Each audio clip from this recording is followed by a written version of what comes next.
Good morning, ladies and gentlemen. Today on Customer States What, we have a 1999 Toyota Land Cruiser, one of the biggest and best Toyota has to offer.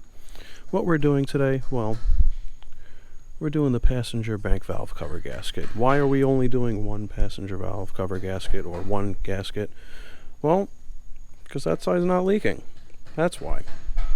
And I know this vehicle. And we can see we have an old timing belt sticker here. Let me show you the new one. That's the new one right here. Just hide my little technician number. But yep, I know the vehicle.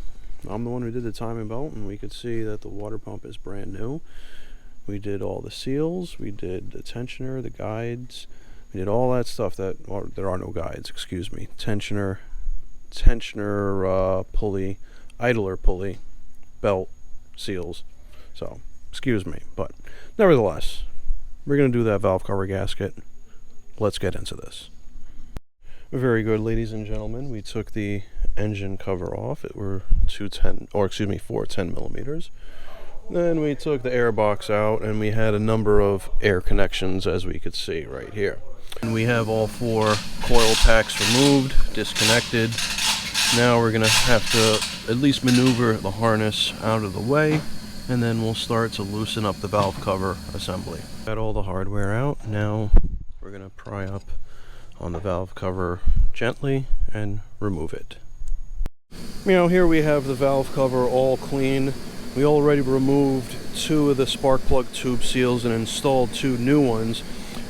Each spark plug tube or hole, orifice, whatever you want to call it, the part that goes through the valve cover has four little ears that you have to fold over and then remove the seal. The way I install the seal is with the old one, and they are directional. That's the side that faces the head. So I take the old seal, put it backwards, and it fits perfectly. Then I take a big ass socket, it's just the right size, and I hammer it on in, giggity.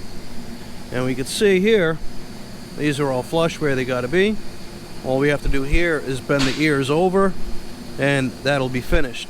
So we're gonna get these done, we're gonna get our valve cover gasket in, and then we're gonna get back to the engine side.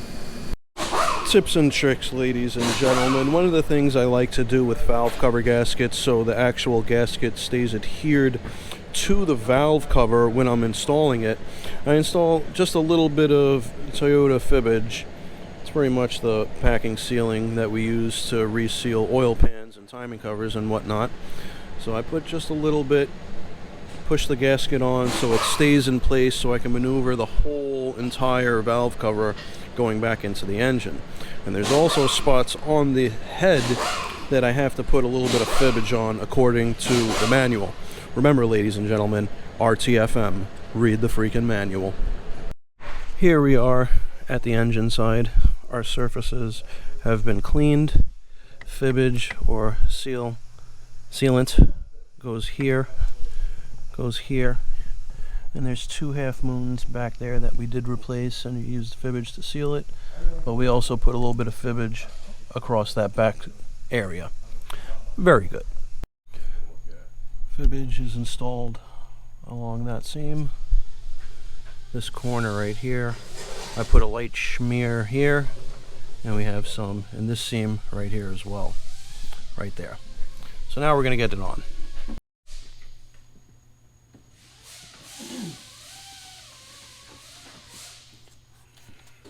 We can see the valve cover gasket just stays in place because we fibbaged it on. So now, go like this, get this under, get this above it actually, get that there, get this here, make sure everything is out of the way. It should. Oh, very good. Now we're going to get the hardware in there, and we're going to torque it to spec, which is like 6 Fig Newtons. That's nothing, but we're going to make sure they're all uniformly torqued. Very good. Alright, very good. Valve cover is all torqued down uniformly. And what I mean by that is tight, tight, tight, tight, tight, tight, tight, tight, tight. And then go over it again to double check that it was set to 6 Newtons, because usually when you do stuff like this, the center ones like to be loose after the first stage. So you just go over it again, make sure everything is at 6 Newtons. And yeah, we installed our coil packs, connected them. Now we just got to get our air box in, our fresh air inlet, connect all of our vacuum lines and breather lines. We got another one right here. We didn't really disconnect much. We had these disconnected and we had 2 sensors over here disconnected, but those are back.